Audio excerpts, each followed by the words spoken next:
জয়গুরু। আজ ৩০শে ভাদ্র, ঠাকুর শ্রী অনুকূলচন্দ্রের ১৩৭তম জন্মদিবস।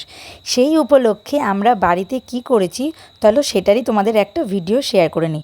সারাদিন থেকে তো অঝোরে বৃষ্টি হচ্ছে, তার মধ্যেও আমার মা সকালবেলায় ঘুম থেকে উঠে ঠাকুরের সকালবেলার ভোগ নিবেদন করেছে। ৭টা ৫-এ যেহেতু ঠাকুরের জন্মর সময়, তাই তার আগে সকালের ভোগ নিবেদন করতে হবে। সকালের ভোগে রয়েছে ঠাকুরের প্রিয় রসগোল্লা আর আপেল। ঠিক ৭টা ৫ শঙ্খ বাজিয়ে ঠাকুরের ধ্বনি দিয়ে কিছু কীর্তন বা নাম কীর্তন করতে হয়। চলো নাম কীর্তনের কিছু ভিডিওটা দেখিনি, এই ভিডিওটাই তোমরা দেখে নাও।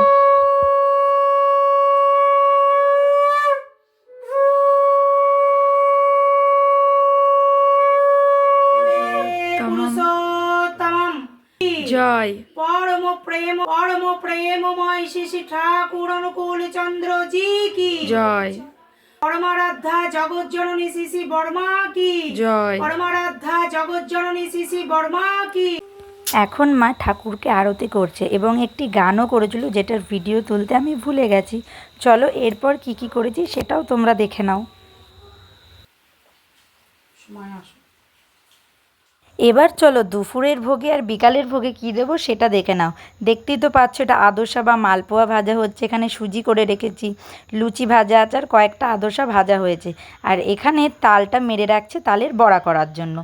তো এখন দুপুর 1টা মতো বাজে, আর আমরা ঠাকুরকে দুপুরের ভোগ নিবেদন করেছি। দুপুরের ভোগে আছে ঠাকুরের লুচি, সুজি আর 5 ভাজা। ঠাকুরের জন্য রয়েছে দই আর 5 মিষ্টি। শুধু ঠাকুরকে না, আমার ঘরের সমস্ত ঠাকুরকে এই ভোগ নিবেদন করা হয়েছে। চলো এখনও অনেক কাজ বাকি আছে, সেগুলো আগে করে নিই। যেহেতু অনেক রকমের আয়োজন করতে হতো, তাই আমি মাকে কিছুটা সাহায্য করেছি। এই যে এই তালের বড়াগুলো, লুচিগুলো, আদোসাগুলো কিন্তু আমিই ভেজেছি। চলো এবার ঠাকুরের বিকালের ভোগে কী দেবো সেটা তোমরা দেখে নাও। এখন 5টা বাজে, আর আমরা ঠাকুরকে দিতে এসেছি বিকেলের ভোগ। বিকালের ভোগে রয়েছে ঠাকুরের প্রিয় আদোসা বা মালপোয়া, আর রয়েছে তালের বড়া। ঠাকুর যেহেতু তাল নবমী তিথিতে জন্মগ্রহণ করেছিল, তাই আমরা সেদিন কিছু করতে পারিনি। তাই আজ 30শে ভাদ্র জন্মদিনের দিন আমরা ঠাকুরের জন্য এই ভোগের আয়োজন করেছি। চলো এবার তাড়াতাড়ি রেডি হয়ে নিই, আমরা যাব শিবিরের সৎসঙ্গে। সারা দিন থেকে তো অঝোরে বৃষ্টি হচ্ছে, আর এই বৃষ্টির মধ্যেও আমরা চলে এসেছি শিবিরে ঠাকুরের টানে, যেহেতু আজকে শেষ দিন। দেখো শিবিরটা কি সুন্দর করে সাজিয়েছে, আর ঠাকুরের সামনে দেখো কি সুন্দর করে রঙ্গোলি আর্ট করে ঠাকুরটা কি সুন্দর করে সাজিয়েছে। সারাদিনে এক ফোঁটার জন্যও বৃষ্টি কমেনি, তাও আমরা প্রায় আধ ঘন্টা থেকে 1 ঘন্টা রাস্তায় দাঁড়িয়ে টোটোর জন্য অপেক্ষা করছিলাম যে শিবিরে আসবো বলে। একদম শেষ মুহূর্তে এসে পৌঁছেছি, তাই ধ্বনি ছাড়া সেরকম কিছুই ভিডিও করতে পারিনি।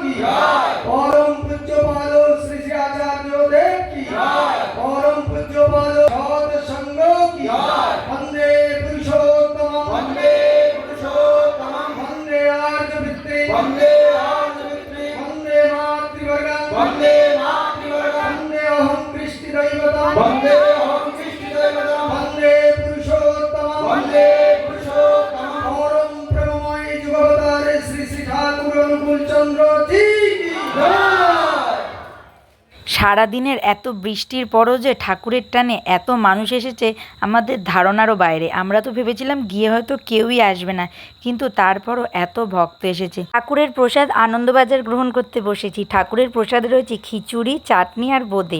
সবশেষে একটাই কথা বলবো, ঠাকুর ধরে আমরা ভালো আছি এবং সবাই যেন ভালো থাকে। ভিডিওটি ভালো লাগলে একটি লাইক ও কমেন্ট করে জানিও কেমন লাগলো। আর যারা পছন্দ করো না, ভিডিওটি অবশ্যই স্কিপ করে যেও।